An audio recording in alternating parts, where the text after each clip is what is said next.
රුසියාවට එරෙහිව ඇමරිකාව සහ යුරෝපා සංගමය විසින් පනවන ලද සම්බාධක හේතුවෙන් ගෝලීය වෙළඳපොලේ බොරතෙල් මිල සැලකිය යුතු ලෙස ඉහළ ගොස් තිබෙන බව විදෙස් මාධ්‍ය වාර්තා කරනවා.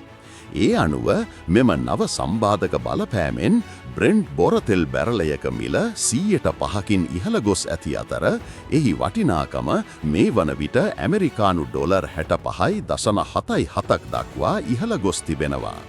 රුසියාව සෞදි අරාබියට පසු ලොව දෙවන විශාලතම බොරතෙල් අපනයනකරු වන බැවින් ඇමරිකාව සහ යුරෝපා සංගමය විසින් එල්ල කරන ලද නව සම්බාධක හේතුවෙන් රුසියානු තෙල් සැපයුම සීමාවීම පිළිබඳව වෙළඳපොළ තුර නිර්මාණය වූ අවිනිශ්චිතතාව මෙම මිල ඉහළ යාමට ප්‍රධාන හේතුව බවයි විදෙස් මාධ්‍ය වාර්තා කරන්නේ.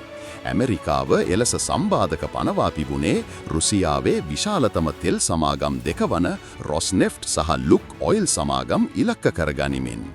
මොස්කව් නුවරට යුක්‍රේනයේ සාම ගිවිසුමක් සඳහා සාකච්ඡා කිරීමට බලපෑම් කිරීමේ අරමුණින් මෙය සිදු කර තිබෙන බවයි විදෙස් මාධ්‍ය පවසන්නේ. නව සම්බාධක පිළිබඳව අදහස් දක්වමින් ජනාධිපති ඩොනල්ඩ් ට්‍රම්ප් ප්‍රකාශ කළේ මෙම සම්බාධක මගින් සාම ක්‍රියාවලියේ ඉදිරි පිම්මක් ලබා ගැනීමට උපකාරී වනු ඇතයි තමා බලාපොරොත්තු වන බවයි.